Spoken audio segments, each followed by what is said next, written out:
today is procedural accidents. Like any other field of dentistry, clinician may face unwanted situation during root canal treatment, which can affect the prognosis of endodontic treatment. These procedural accidents are collectively termed as endodontic mishaps. Accurate diagnosis, proper case selection, and adherence to basic principles of endodontic therapy may prevent occurrence of procedural accidents. Whenever any endodontic mishaps occur, inform the patient about the incident and the nature of mishaps which has occurred during the procedure. Procedures to correct that accidents which has occurred. Alternative treatment options. Then prognosis of the affected tooth. These endodontic mishaps may have dental-legal consequences. Thus, their prevention is the best option both for patient as well as the dentist. The knowledge of etiological factors involved in endodontic mishaps is mandatory for their prevention. Recognition of a procedural accident is the first step in its management.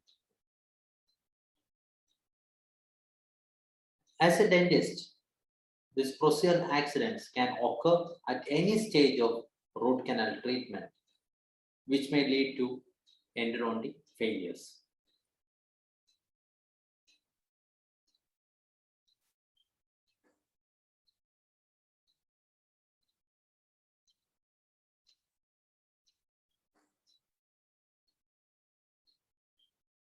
These endodontic failures or errors are categorized as follows. So these are all the things we will be dealing in this topic regarding our procedure accidents which can occur in any stage of your root canal treatment procedures. The first one which can come across is inadequately cleaned and shaped root canal system. As a result of this inadequately cleaning and shaping can be because of this loss of working length, then as a result of canal blockage, then ledging of this canal, and as a result of miscanals. Then the second most important thing which can occur during this this root canal treatment is instrument separation. Then the next one is deviation from normal canal anatomy. In that, we will be dealing with sipping or stripping or lateral wall perforations, and the next one is canal transportation. The next one is inadequate canal preparation. As a result of this inadequate canal preparation, there will be over instrumentation can occur, over preparation, and sometimes under preparations. The next one is perforation. This perforation can occur at the coronal level and also at the root level or the radicular level. So this perforation, when occurs in the coronal aspect, we tell it as coronal perforations, and in the root, which can occur either at the cervical margin or at the middle or at the apical areas. Then is the post-phase perforations as a result of obturation, which can be over obturation or it can be under obturation, and vigorous cleaning or use of large instrument in a narrow canal, which may lead to fracture of the root, mostly vertical root fracture.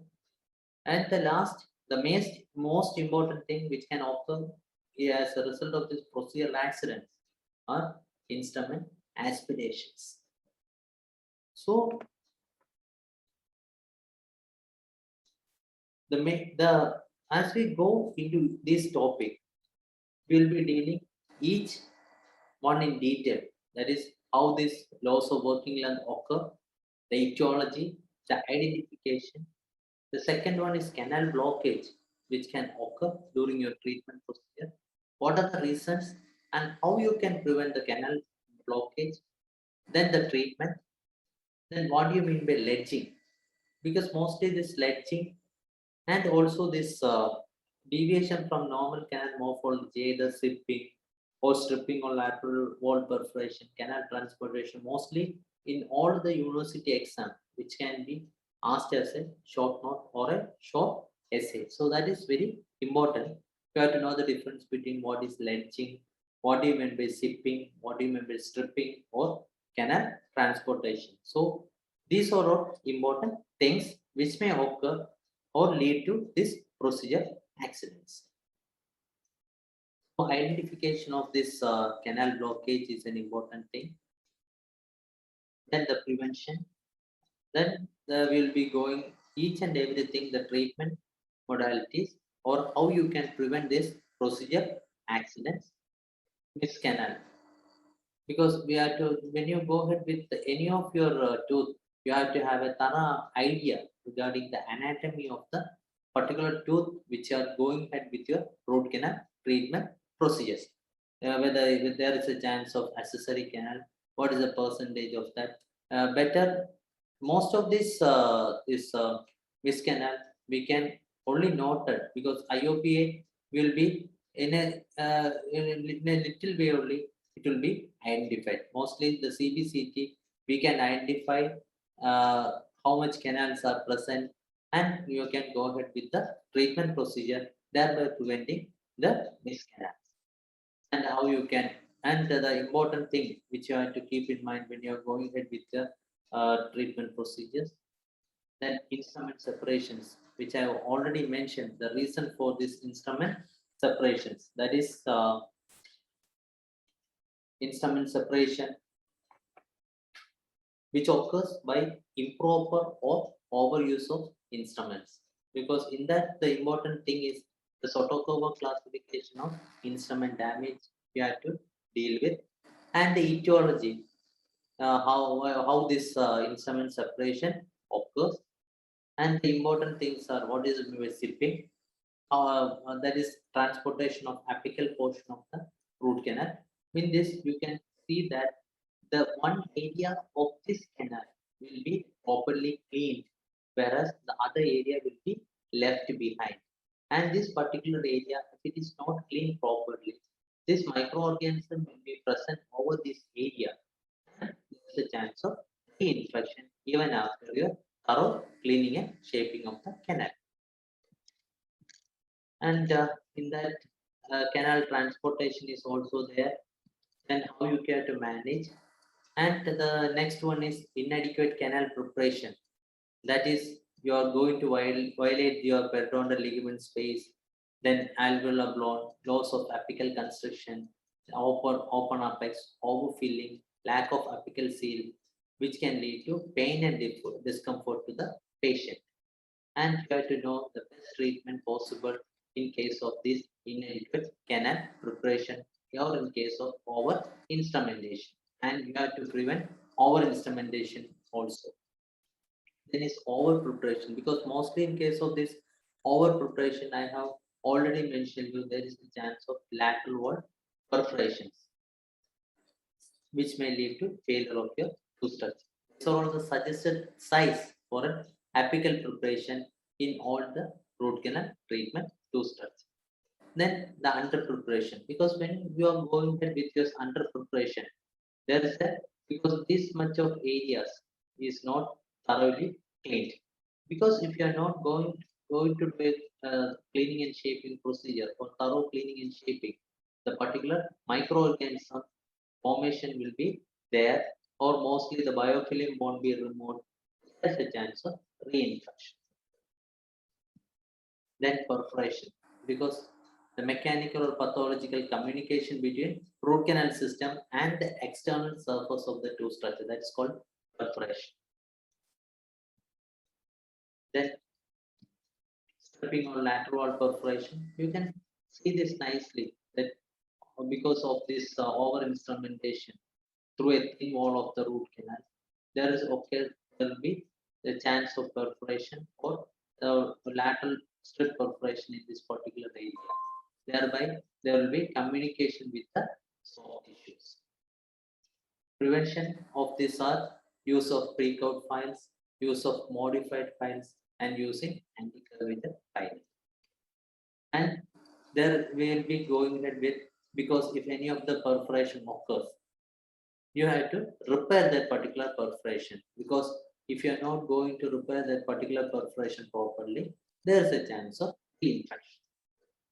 And in that we will be dealing with the material which has been used for perforation repair, such as amalgam, calcium hydroxide will be there, interim restoration will be there, super EVA will be there. You can use gutta percha, mineral trioxide aggregate, dentinal chips, hydroxyapatite, glass enamel cements, etc., which can be used as a perforation repair material. And we will be dealing with how you can go ahead with this perforation repair in cases of apical third, middle third, and coronal third. Because this MTA and biodentin, usually it has been asked as a short note or short essay in case of in university examination. Then what is the importance of giving post, and what all will happen if you are not going to prepare your post space properly? It is also going to end up in perforation.